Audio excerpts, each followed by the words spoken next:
Hello, and a very warm welcome. Have you ever wondered what connects the sound of a deep bass drum to the high-pitched chirp of a bird? Or what the numbers on your radio dial actually mean? Or even how the electricity flowing through the walls of your home works its magic?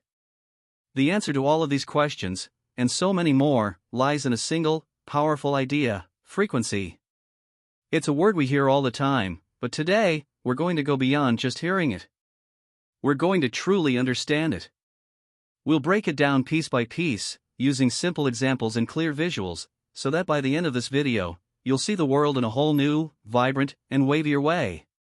So, let's get started. Let's start at the very top, with the definition. It says, the number of cycles completed by an alternating quantity in 1 second is called frequency. Okay, that sounds a little bit like a textbook, right? Let's treat it like a puzzle and look at each piece individually. I promise it's much simpler than it sounds. First up, what on earth is an alternating quantity? The word alternating just means something that changes back and forth, over and over again. It doesn't stay still. Think about a child on a park swing. They go forward, then backward, then backward. Their position is alternating. Or imagine the waves on a calm lake. They rise up, then fall down, rise up, then fall down. The water level at any one spot is alternating. In the world of electricity, this term refers to alternating current, or AC. This is the type of electricity in our homes. It means the flow of electric charge isn't just a steady stream in one direction, it rapidly moves forward, then backward, alternating its direction many times a second. The wavy lines in the graph are a perfect picture of an alternating quantity. Now for the next piece of our puzzle, the word cycle. A cycle is just one complete round trip of the pattern. Let's go back to our swing analogy.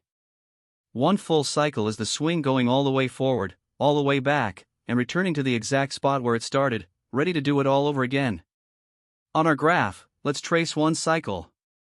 We start at the center line. The wave goes up to its highest point, called a peak or a crest. Then it comes back down, crosses the center line, and goes all the way to its lowest point, called a trough. Finally, it comes back up to the center line. That entire shape is one complete cycle. It's one full, repeatable unit of the wave. So now, let's put our two puzzle pieces together. The definition of frequency is simply how many of these complete cycles you can fit into a specific window of time, 1 second. That's it. Frequency is just a count. It's a measure of how frequently something repeats. Is it happening slowly and lazily, or is it happening rapidly and energetically? That's what frequency tells us. Let's look at the two graphs. The horizontal line represents time. The total time we are looking at for both waves is exactly 1 second. Let's investigate the bottom wave first. We're going to count how many full cycles happen in this 1 second window. Here the wave goes up, down, and back to the middle. That's one cycle. It does it again, that's 2 cycles. And one more time, that's 3 cycles. So, in 1 second, this bottom wave completed 3 full cycles. Its frequency is 3 cycles per second. That's a frequency of 3 Hz. Now, let's shift our attention to the top wave. You can see it's different. It looks more hurried, more compressed. Let's apply the same counting method within that same 1 second time frame. Ready? Let's count them. 1, 2, 3, 4, 5, and 6. The top wave managed to squeeze in 6 complete cycles in the very same second. So, its frequency is 6 cycles per second, or 6 Hz. The top wave has a higher frequency than the bottom wave. It is oscillating, or vibrating, twice as fast. Higher frequency means more wiggles in the same amount of time. This leads us perfectly to our next points. Frequency is denoted by the letter F. In science and engineering, we love shorthand. Instead of writing frequency over and over, we use a symbol. For frequency, that symbol is a simple lowercase f. So we can write F equals 3 Hz for the bottom wave and F equals 6 Hz for the top wave. It's the universal abbreviation for frequency. The unit of frequency is cycles per second or Hertz, abbreviated as HC. The most intuitive unit is cycles per second, because that's literally what we are counting. However, we name units after pioneering scientists. In this case, the unit is named after Heinrich Hertz, a brilliant German physicist who proved the existence of electromagnetic waves. So, in his honor, we say Hertz. Remember, 1 Hertz is exactly the same as 1 cycle per second. Let's think about some real-world frequencies. The power in your home in North America is 60 Hertz. This means the electricity is changing direction 60 times every single second. In sound, low-frequency sounds are deep, rumbly bass notes, like a tuba at 30 Hertz. High-frequency sounds are sharp and shrill, like a whistle at 3000 Hertz. If you tune your FM radio station to 98.7, you're tuning into a radio wave that is oscillating at 98,700,000 cycles per second. Finally, let's look at this simple but powerful formula. Frequency equals 1 divided by time period, t. We know what frequency is. But what is this new term, time period? The time period is the natural partner of frequency.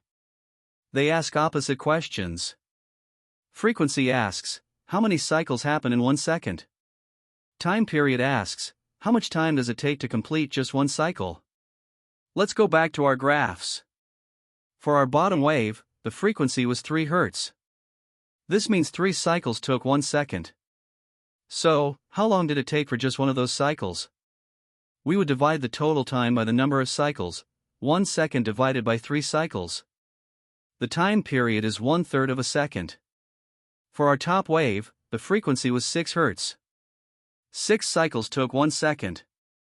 So how long for just one of those smaller cycles? 1 second divided by 6 cycles. The time period is 1/6 of a second.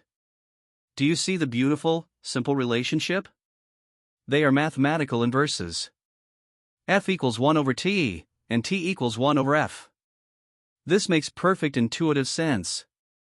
If things are happening very frequently, the time for each one must be very short. If things are happening very slowly, the time for each one must be much longer. So, let's wrap it all up. Today, you've learned that frequency is simply a count of how many times a repeating event, a cycle, happens in 1 second. We measure it in Hertz. We represent it with the letter F. And it's linked to its opposite, the time period, T, which is the time it takes for 1 single cycle to occur. From the hum of the universe to the beat of your heart, frequency is a fundamental rhythm of nature. You now have the knowledge to not just see it, but to understand it, measure it, and appreciate the elegant dance of cycles that make up our world. Thank you so much for joining me on this exploration. I hope you found it helpful and interesting. Keep asking questions, and keep exploring.